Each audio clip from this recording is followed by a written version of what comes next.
Երկաթի պակասը շատ ավելի տարածված խնդիր է, քան մարդիկ պատկերացնում են։ Հատկապես կանանց մոտ այն հանդիպում է շատ հաճախ, բայց նույնիսկ չեն էլ կասկածում դրա մասին։ Պատճառը այն է, որ նշանները սովորաբար այնքան ակնհայտ չեն, որ մարդիկ անմիջապես կապեն այդ խնդրի հետ, եւ հենց դրա համար էլ այն կարող է երկար ժամանակ մնալ աննկատ։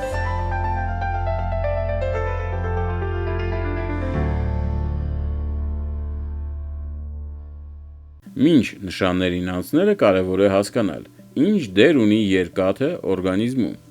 Երկաթը հիմնականում պատասխանատու է արյան մեջ թթվածնի տեղափոխման համար։ Այն մասնակցում է հեմոգլոբինի ձևավորմանը, որը օգնում է թթվածինը հասցնել բոլոր օրգաններին և հյուսվածքներին։ Այսինքն, երբ երկաթի մակարդակը նվազում է, օրգանիզմը սկսում է ստանալ ավելի քիչ թթվածին, և դա անմիջապես ազդում է էներգիայի, ուժի և ընդհանուր ինքնազգացողության վրա։ Իսկ հիմա անցնենք այն հիմնական նշաններին, որոնք կարող են ցույց տալ, որ օրգանիզմում երկաթի պակաս կա։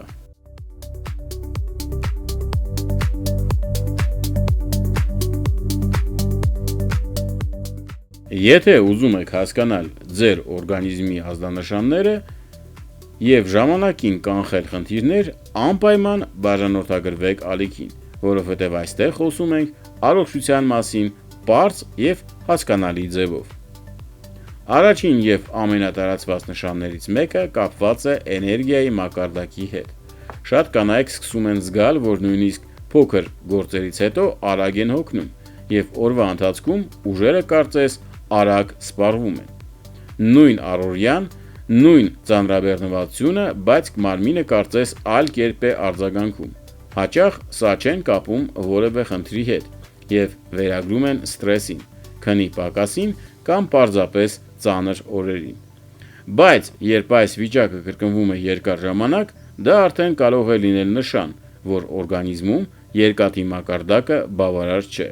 և թթվածնի տեղափոխումը դեպի հյուսվածքներ աշխատում է ոչ լիարժեք։ Հենց դրա համար էլ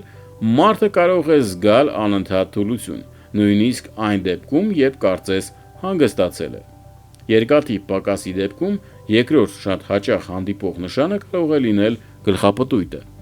կամ անկայունության զգացումը։ Շատ մարդիկ սա նկարագրում են որպես այնպիսի վիճակ, երբ հանկարծակի կանգնելիս կամ արագ շարժվելիս մի պահ թեթևություն կամ մթագնում են զգում։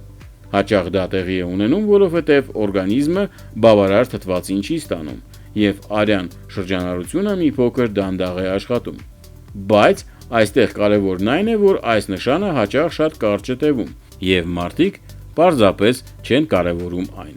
Նրանք մտածում են, որ դա ջրազրկումից է, հոգնածությունից կամ նույնիսկ պարզապես երկար կանգնելուց։ Բայց երբ նման զգացողությունները սկսում են կրկնվել, հատկապես առանց ակնհայտ պատճառի, դա արդեն կարող է լինել ազդանշան, որ օրգանիզմում երկաթի պակաս կա։ Եվ հենց սա է վտանգավորը, որովհետև մարմինը սովորաբար չի աղմկում, կտրուկ, այլ տալիս է փոքր, հեշտ անտեսվող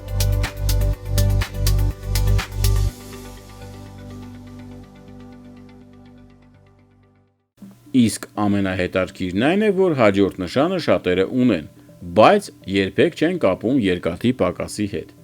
Շատ մարդիկ նկատում են, որ իրենց դեմքը կամ մաշկը կարծես ավելի գունատ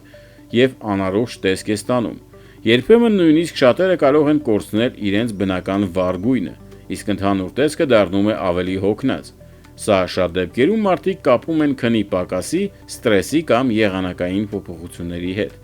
Բայց իրականում պատճառը կարող է լինել այն, որ արյան մեջ հեմոգլոբինի մակարդակը նվազել է, և օրգանիզմը պարզապես չի ստանում բավարար թթվածին։ Դրա հետևանքով մաշկը կորցնում է իր բնական գույնը և առողջ փայլը։ Հենց սա է պատճառը, որ երբեմն մարդիկ ասում են. «Ես չեմ զգում ինձ վատ, բայց երևում է, որ հոգնած եմ»։ Բայց սա դեռ ամենը չէ, որովհետև կա ևս մեկ նշան, որ շատերը սխալ են հասկանում և կապում են լրիվ այլ խնդիրների հետ։ Չորրորդ նշանը, որ շատերը չեն կապում երկաթի պակասի հետ, սրտի աշխատանքի փոփոխությունն է։ Շատ կանայք երբեմն նկատում են, որ նույնիսկ փոքր ֆիզիկական ակտիվությունից հետո սիրտը սկսում է ավելի արագ աշխատել, կամ շնչառությունը դառնում է մի փոքր դժվար։ Օրինակ, աստիճաններով բարձրանալիս կամ արագ քայլելիս կարող է զգացվել, որ շունչը չի հերիքում, նույնիսկ եթե նախկինում նման բան չի եղել։ Սա հաճախ սխալմամբ կապում են ֆիզիկական ձևի անկման, քնի պակասի կամ ստրեսի հետ, բայց իրականում, երբ օրգանիզմում երկաթը քիչ է, սիրտը ստիպված է ավելի արագ աշխատել, որպեսզի փորձի փոխհատուցել թթվածնի պակասը, եւ հենց այդ պատճառով էլ կարող է առաջանալ արագ սրտխփոց կամ շնչաեղձության զգացում փոքր ծանրաբեռնվածության դեպքում։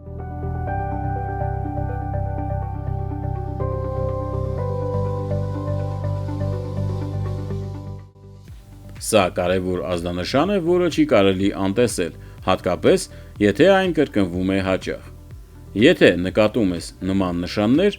առաջին եւ ամենակարևոր քայլը ինքնուրույն ենթադրություններ չանելն է։ Ճիշտ մոտեցումը միշտ սկսվում է պատճառը հասկանալուց։ Առաջինը եւ ամենակարևորը՝ անհրաժեշտ է անցնել համապատասխան անալիզներ։ Սովորաբար բժիշկները ստուգում են հեմոգլոբինը եւ ֆերրիտինի մակարդակը, որպեսզի հասկանան արդյոք օրգանիզմում իսկապես երկաթի պակաս կա։ Սա ամենաճիշտ քայլն է, որովհետեւ նույն նշանները կարող են լինել նաեւ այլ խնդիրների դեպքում։ Եթե հաստատվում է, որ երկաթի մակարդակը ցածր է, կարևոր է ուշադրություն դարձնել սննդակարգին։ Երկաթով հարուստ մթերքներից են կարմիր միսը, լյարդը, ձուկը, ձուն, լոբազգիները, կանաչ, տերևավոր բանջարեղենը։ Բայց կարևոր է հասկանալ, որ միայն սնունդը միշտ չէ, որ բավարար է, հատկապես եթե պակասը ավելի խորն է։ Երկաթի կլանման համար շատ կարևոր դեր ունի նաև վիտամին C-ն։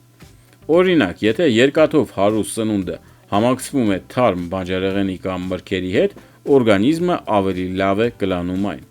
Դրա համար շատ դեպքերում խորհուրդ է տրվում սննդակարգում ավելացնել նաև բնական վիտամին C աղբյուրներ։